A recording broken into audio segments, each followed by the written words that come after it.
Hey friends! Today we're going to talk about an artist who's one of my favorites. His name is Chris Uphues and he creates hearts.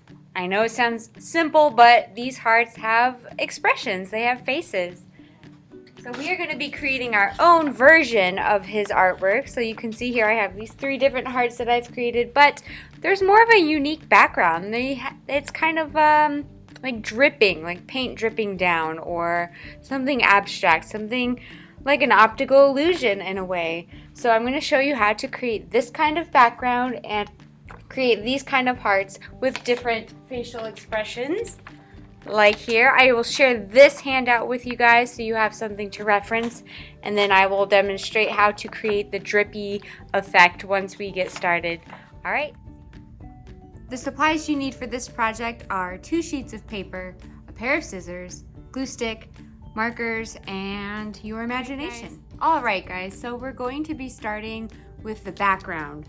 Now, it's kind of hard to see right now because of the hearts are on it, but we're going to be creating like an optical illusion of color dripping, and I added the black and white contrast to make the rainbow stand out. Now, you don't have to choose a rainbow color in black and white. Just keep it colors that will go well together, or a pattern. Blue red would be really cool, or a 3-color pattern. It's up to you, but you want to be able to have color and black and white. It just creates really nice contrast and makes everything stand out. Now, to do this, we're going to be drawing drips from the top of your paper. So using your imagination, I want you to think of like colors are falling from the top. So we're going to be drawing a drippy looking line. Now, my drips are gonna be kind of big, so my colors have a lot more space to spread out. What I mean by that is, see how these ones are kind of small, and I was only able to fit red and orange in there. So if I draw them bigger, I can fit more color in each one. Does that make sense? I hope so. All right, so I'm gonna start at the top, and I'm going to bring my line coming down like this, really wide, and then I'm gonna come back up. But I'm not gonna go to the top of the paper. I'm just going to curve and come back down a little bit longer and maybe skinnier this time. And then when I go back up, I'm getting close to that other line. And then I'm gonna do it again. And the cool thing about doing drips is it's organic. You can make it however you want. So I'm just gonna finish with this. So this first one will be my color. So this will be my rainbow or red and yellow, whatever I choose. Now the next one will be the black and white. So these ones are gonna be a little different than the first one. So maybe this time it's bigger.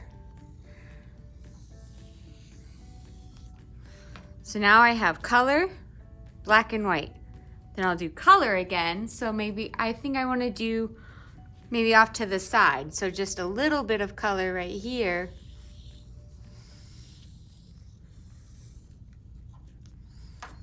And then you can either decide maybe you want to leave the rest black and white, or adding a random drip from this one.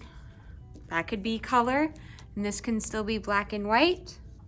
And don't forget, we will be adding hearts on top of these. So I think this is a good plan. I think we're ready to start adding our color.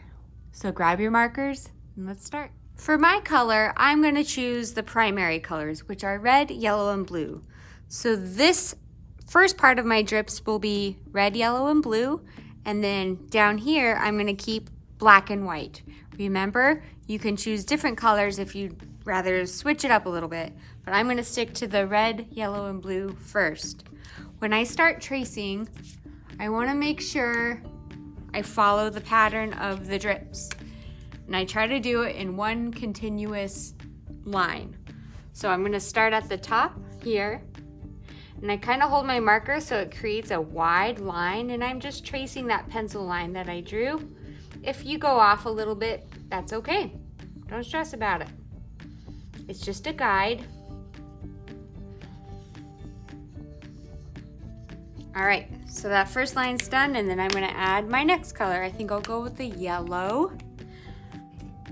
So I'm trying to get very close now. See how my yellow's picking up some of that red? That's gonna happen. You just gotta be okay with it. Be flexible. And it creates kind of a beautiful orange anyway.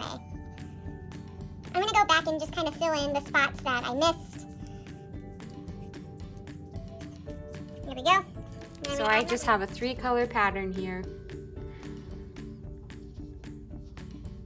And then when this happens, when you get right here where there's no room, I'm just gonna go around it like this.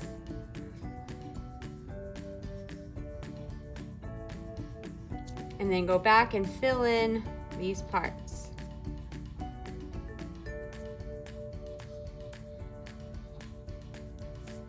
And then repeat my pattern.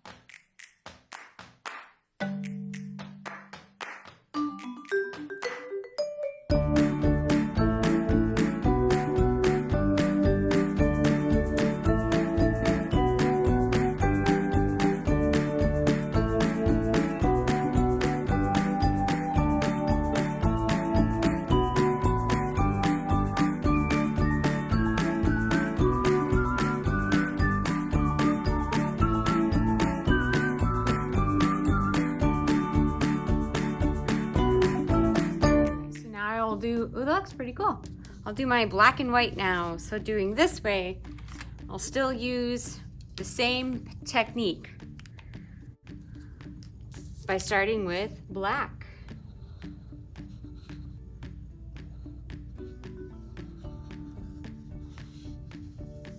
And I am going off my lines a little bit, but you know, that's okay.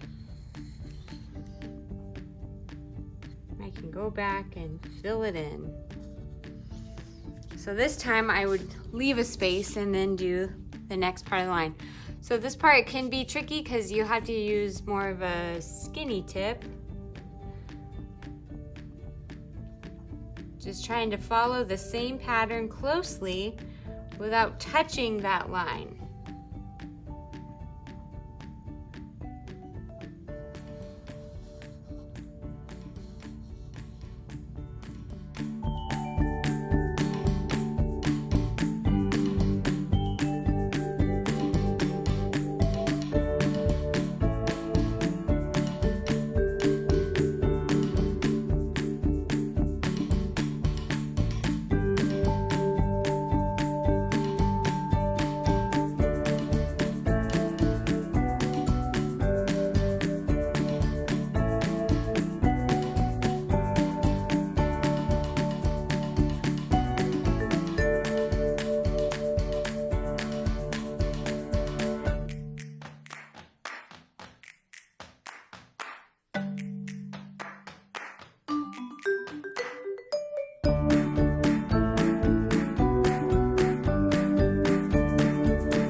So our background is done. Now we're gonna start making our hearts. So remember I had 3 hearts on my paper, my original one.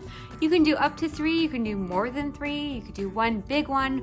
It's up to you. So the best way to do it if you're doing more than 1, I recommend cutting your paper in half like this. And then cutting again. So you have a few smaller pieces to work with. So now you're able to make more hearts. So the reason I cut my paper is because we're gonna use the folded technique. That's when you take your piece of paper and you are going to fold it in half like a book, crease it, and then on the side that is creased, that means the folded side, that's where you're going to start drawing your heart. Now, because if you drew it on the open side over here, when you cut that heart out, you're just gonna have a broken heart, and we want a full heart. So on the side that's folded, the creased side, you're going to start by drawing half of a heart.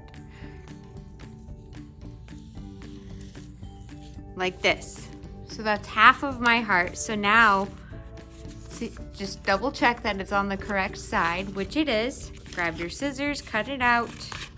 I know some of you probably know how to do this. Awesome. Some of you are learning for the first time. Even better. That's great.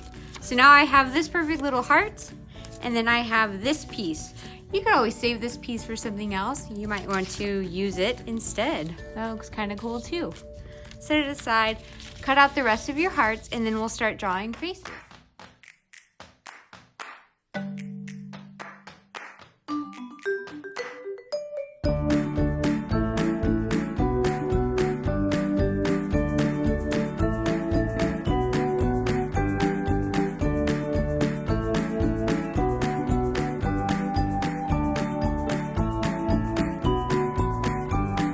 Now we're gonna draw our faces. You wanna have a variety of expressions, maybe excited. You can mix and match. You can always make up your own facial expression. I will be using Sharpie. You can use pencil, then Sharpie. It's just easier to use a Sharpie when you start coloring so the marker does not smear or bleed with the other colors. So looking at my options, I really like the way these eyes look. They're really cute, so I think I'll start with those. And I'm going to use 2 ovals.